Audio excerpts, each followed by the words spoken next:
And now, prepare your ear holes for penetration as we bring you another great podcast from the Poop Culture Extended Universe.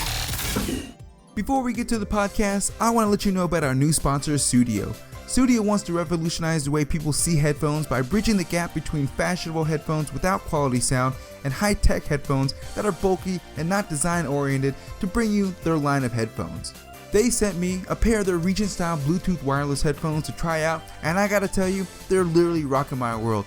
I've been prancing all over the place without worry of snagging any wires, jamming to my playlist while washing dishes, shopping for groceries, and even attempting to lift weights. They even passed my heavy metal headbanging test, and that's thanks all to the comfort, style, and quality sound these headphones provide. The Regent Bluetooth wireless headphones are Sudio's premium model with impeccable clarity in the instrumental tones and well-balanced sound. It can connect to any device that offers Bluetooth, but also has an auxiliary cord if you don't want to use the wireless option. Also, with the 24-hour plus active battery life and 20 days of standby life, the Regent is perfect for you at home and on the go. And lastly, you can personalize your Regent interchangeable caps, such as white or black marble designs, with many other designs to customize your Regent headphones. So, go to the website at sudio.com and use the promo code REWIND for 15% off. That's 15% off your purchase of these quality sound and fashionable headphones. And now, to the show.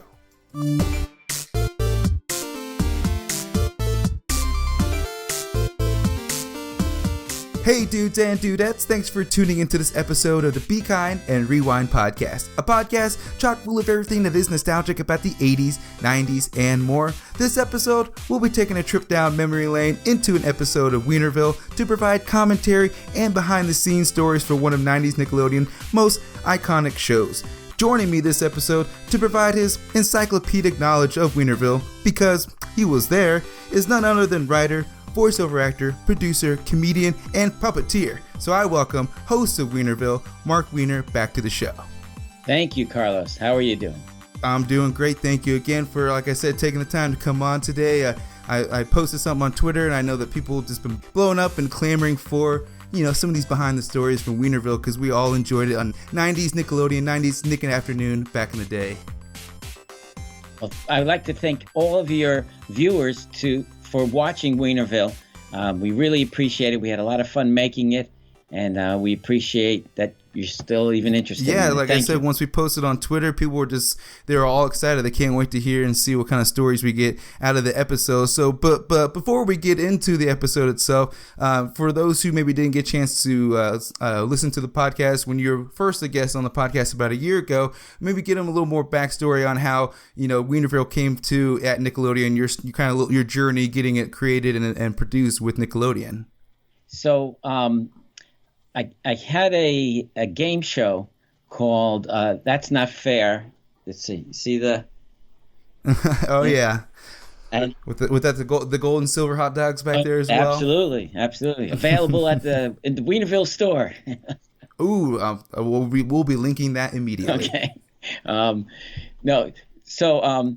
had this game show in my stand-up act called That's Not Fair, and what I would do is I would put a puppet body on me, and then I would bring up two people from the audience, and they would be full size. And I had That's Not Fair sign over me, and I would ask them these stupid questions, and I make up all the rules. And it was just a fun game. And Comedy Central and the Hot Channel, I think it was the Comedy Channel and the Hot Channel. So you had two stations. They come together to make Comedy Central, is what we have now, but they saw my game show and they made a pilot out of it. It was their very first pilot, and we shot it, and you know, with my Weinerville characters all in the early stages. But it was, and then they tested. I actually found the test group report. I have all the scripts and everything from the show and all these old things. And how many characters did you start out with? On that show, Dottie was there. The band was there. You know, again, like 5 or 6 on that show. and they found that the show ran a little juvenile for Comedy Central. Well, my manager, Lee Kernis, his sister-in-law was head of director at Nickelodeon. Oh, that's right. I remember you mentioning that. So he tells her about it, and they were looking for a Soupy Sales of the 90s type of show. And, our show fit it really nicely, and then we created the pilot for Weinerville. And then we went over there, and they tested it, and they found out that kids in our demographics, especially the girls, laughed at the name Weinerville, and they said this is a funny thing for them, and so then we got the show. Well, great, yeah, and like I said, and then history's made, as they say. From there on, we all got to enjoy the show for was it 2 seasons that it went on? 2 seasons, and and then we did like 3 specials after that. Yeah, you did the Hanukkah special, and what was the other one as New well? New Year's Eve special, and the election special, which was a real big deal. Yeah, let's say. So, what was like the difference in like production for those? Because those were like hour-long ones, weren't they? Half hour. Half hour, okay. Yeah, but we had. We still had to get a little more into it, though. I guess in regards to some of those special primetime showings, I guess here and there. Yeah, no, that was really exciting to do those. Maybe sometime we'll do background on those. We'll watch one of those if you want. Oh yeah, we'll definitely do that. I wanted to, but what's that? I got a lot of stories about those shows. Oh yeah, well, let's see. We might. I was trying to look for it on the YouTube. I couldn't find it, but we'll definitely come back to it for sure. We'll be doing one of those specials for an episode here. But for this one, we're gonna be doing the Parallel Universe season 2 episode. So isn't that season 1?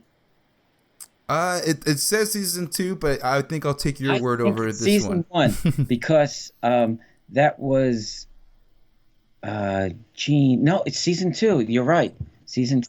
Okay. Yeah. We'll see if it rings. We'll see if it rings any memory bells as we watch it here with you. So if you're ready, and I think our listeners ready, we're gonna have the YouTube episode linked to the description. So for those who want to follow, we're gonna be getting ready to start. So Mark, are you ready to go ahead and get going on this? I'm ready. All right, here we go. Let's do this. All right, in 3, 2, 1, we'll start Here we go. We got Dottie here. So were these all pre-recorded before each episode for the live audience, correct? Right. And actually, I still have these sets in my basement now. I have my workshop and basement set up with all these old sets now. I have to see some pictures of that as well, or at least you have to do a virtual tour somehow, some way, or maybe somehow turn into a mini golf course in your backyard. I know. And so for the sets, then, did you have creative input on like how they were created, or like what the style was going to be? That set I brought to Nickelodeon with me. That was from my stand-up. Okay. And from some of the earlier TV shows that I did, and that character Wilson. Was also brought. He's here with me now without his beard. I got the military style, right. Wilson. But Wilson, wait a minute, is built on. This is the original Wilson. There he is. Yeah. And then we went to Nickelodeon, and then they constructed these. The artist Dave Jordan, amazing, Wavy Davy is the puppeteer. I'm sure he earned that name in multiple ways. Right. He's great. So yeah, and then so like for a process of like rehearsals, how many like rehearsals do you have for the show before you guys record it for the live audience and things like that? I don't think we pre-taped all of the television inserts, like Dottie, Cocktail Frank, and then I would walk up, just as we are seeing here, and I would walk over, and those are live puppets. That's a pre-record, and I would walk over to Dottie, and she's a pre-record. You guys have to have that timing down. That's another thing too I wanted to point out, is it's like that's not something too many people will do, like for their, for the comedic timing, is the banter back and forth with someone in their own character, back and forth. And like you said, with the timing of, you say your lines and you got to make sure you're timing with her lines as she's saying it. So it just worked out perfectly and it was great. Well, what we would do is we'd have someone standing off to the side of me who would pretend to be me as I was doing it. So we worked the timing out. And, there's Weinerville. There is the parallel world. Yeah. Do you happen to have any of those Weinerville jerseys laying around as well? I do. I have a box of them. Are they on the website as well? Not yet. No, you see, all the Weinerville stuff was stored at Universal Studios, and then as Nickelodeon started, shrinking down there, they called me up and said, "Do you want all the stuff?" And I said, "Yeah." Yeah. So they sent, exactly. They sent 2 tractor trailer trucks up to my studio, and it was one of the happiest days of my life, And ever since, this stuff's been set up in your basement. Well, no, I had large studios over the years, and then set it up, and then we shot some other specials out of my studio, but it was a really large space. And but then over the years, I had to start paring it down and throwing some of this away. Is this pre-eBay? You could have made a killing on eBay or at some point, maybe on some of that stuff. Probably all of it. I still have a lot of stuff which we're gonna put it out there. I think the virtual tour is in need at this point to see what it all looks like in the basement. Yeah, and the stuff is in great condition still. Yeah, that'd be awesome. That'd definitely be awesome to see. So yeah, just getting back to the show here, you guys, when you film in front of the live audience, these are mostly kids from Universal Studios, right? Walking around. They want to come down to Universal. They want to go into Nickelodeon. They're part of the studio tour. We were those big sound stages. Okay, so every audience was a dedicated tour at that point then, or okay. Yep. Cool. That's awesome. Mm-hmm. See, it's one of those small life regrets I wish I could have enjoyed, but it's I'm living it right now. All right. And so when you are going through when you do these characters, I guess when you're recording them, do you improv a lot of takes like that, or do you go off this stick to the script when you're doing that stuff?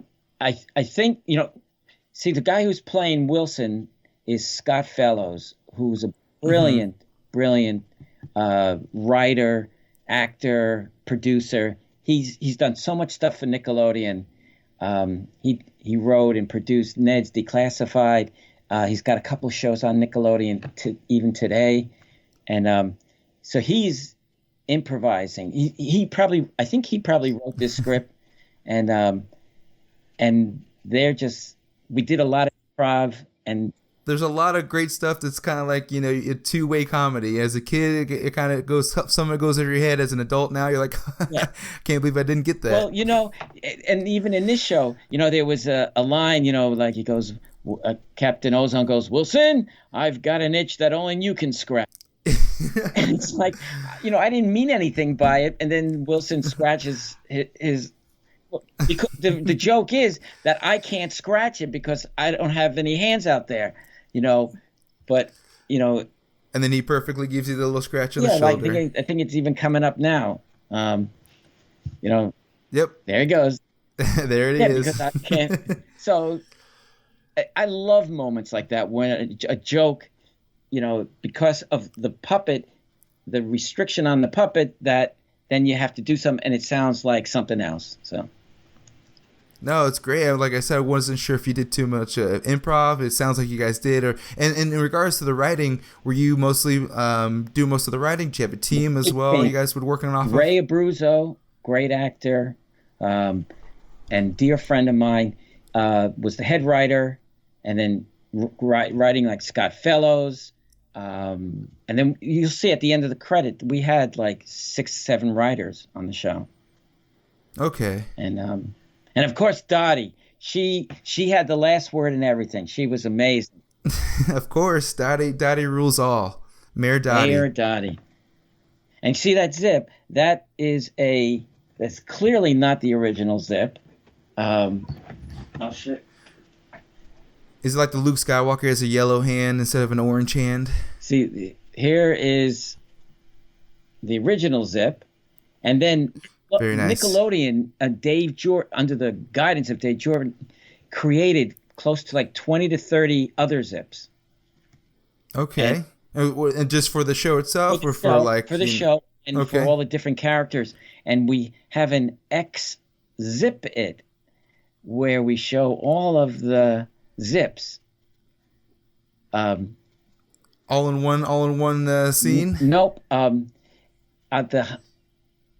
actually have the sign. It says XEX zip it. So it's an exhibit, but okay.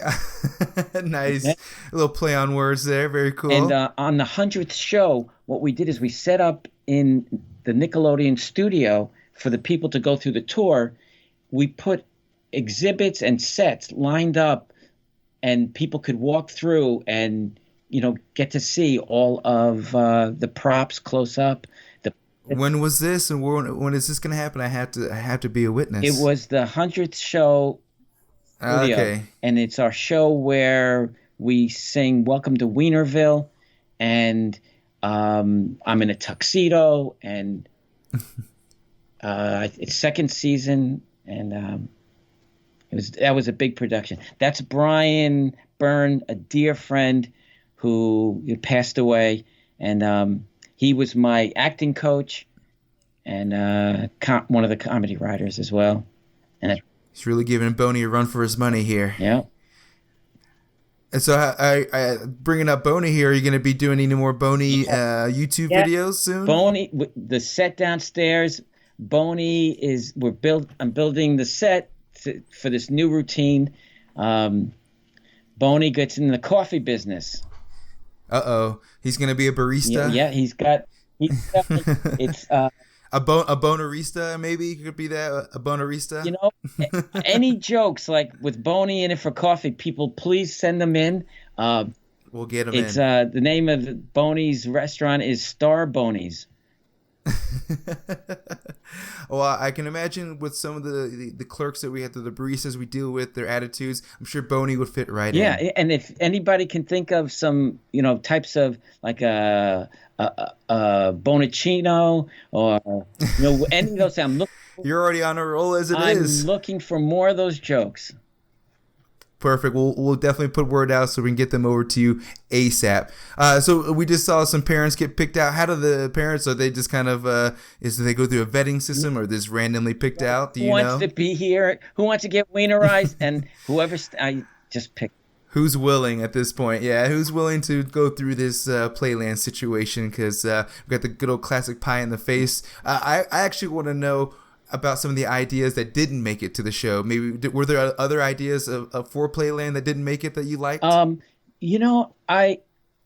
you should say that, because in one of the folders over there are other Playland ideas, like sketches. Oh, that'd be awesome. Yeah. No, this was a dream come true for me, because I said I wanted to make. I don't know. Do you remember the creamerizer? In Playland, you see where the radioactive signs are. Mm-hmm. Okay, so behind those doors are these two things on wheels that I even have them downstairs. They come out, and it's like a gun. It looks like a gun and it shoots whipped cream out, and the people hold it, and instead of catapults, they would use these guns for like the whipped cream. And it was, I think, okay. It sounds like a perfect Thanksgiving dessert for your family. But it was so much fun. I said, guys, can you make these creamerizers? And I told them what it was. I come in a week later, and Taylor, Byron Taylor, the master behind all the sets.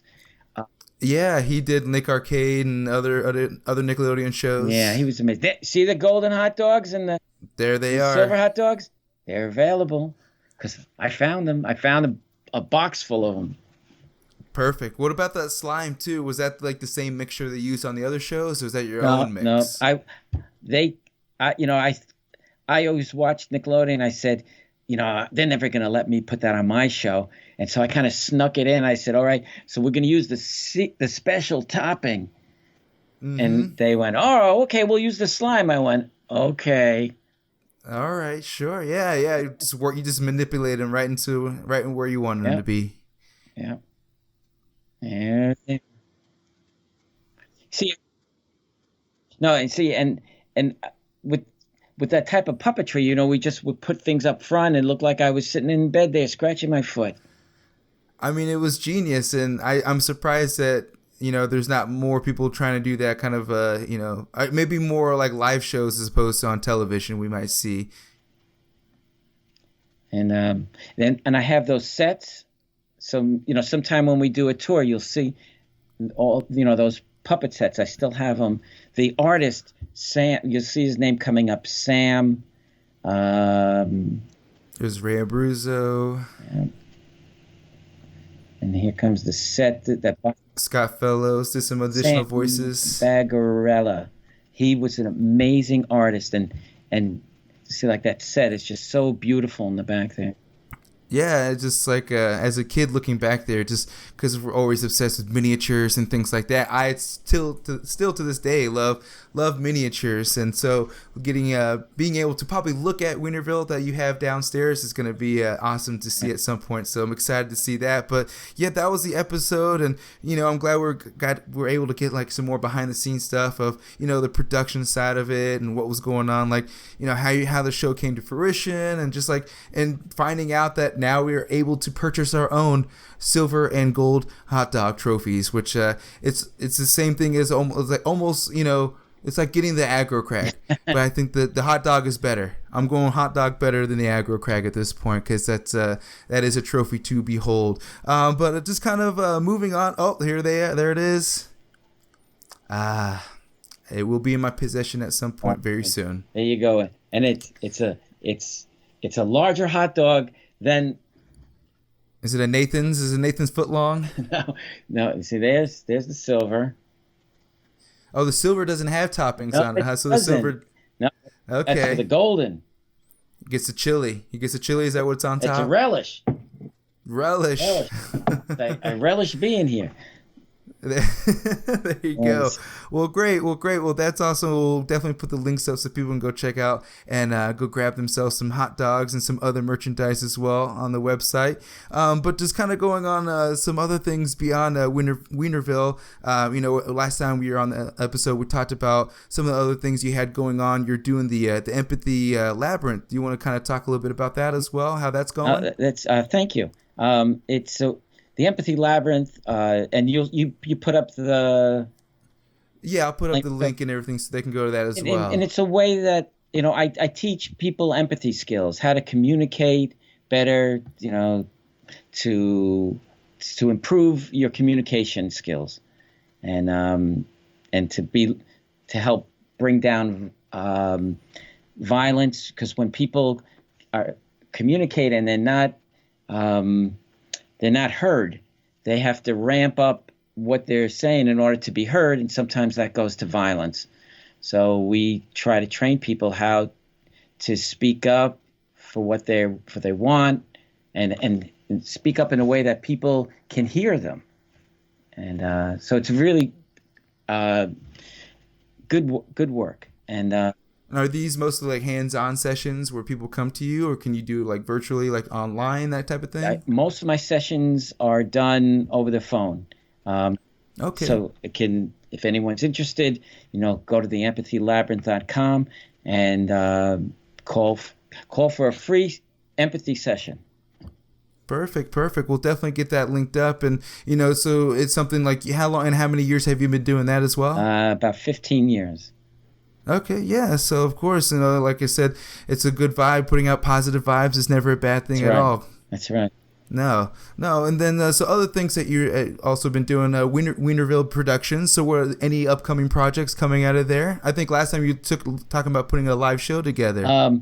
Well, all the puppets are back in my studio here. So We're going to start cranking out Boney stuff, and I have this, which you'll see, this amazing sets of marionettes that start doing some music videos too, because my son is about to Mind of Max Weiner, an amazing musician. Yeah, I listened to his album last time we were on there. Great musician for sure. Definitely enjoyed the music. Thank you. And he, maybe we'll do some, short videos to his music, but wait till you hear his music. It's just going to be amazing. Great. We'll definitely get that linked up as well. And like I said, I was just like, being able to have you back on has been, a great honor to be able to talk about Weinerville again and just get some more stories and just kind of just really like relive the 90s. Like most of the listeners at this point in time are doing in their cars, in their houses as they do tours, things like that. So I really do appreciate you taking the time and do that. How are you doing? I'm doing great. The podcast has been doing really well.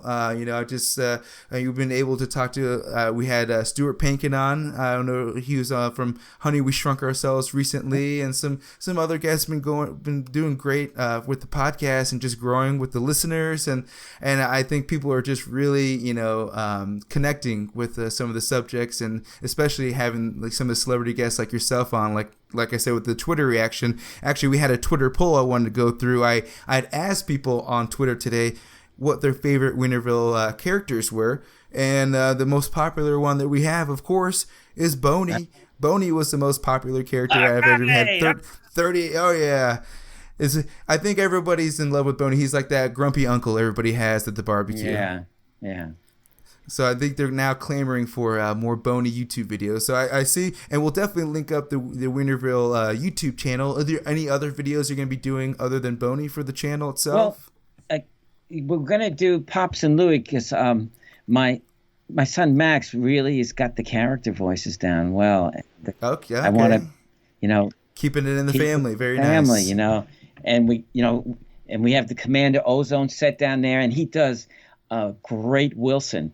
So, it's going to be fun bringing Wilson back, with Max's voice.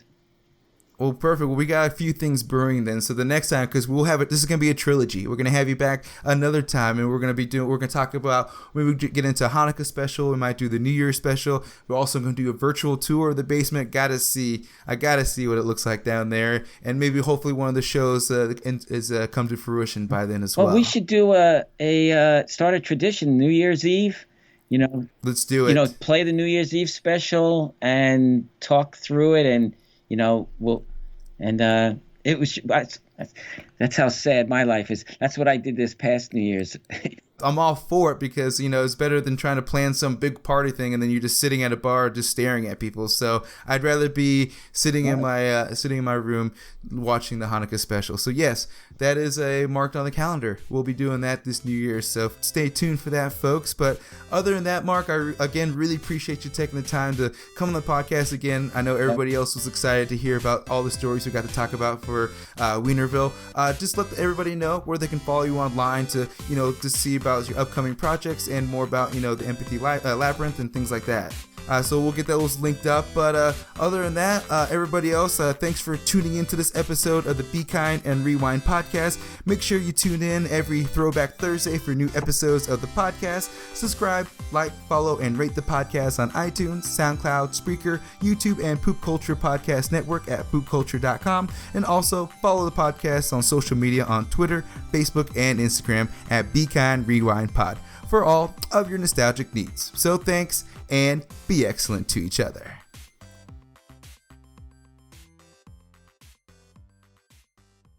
What you just heard was a podcast in the Poop Culture Extended Universe. For more great podcasts, make your way to www.poopculture.com.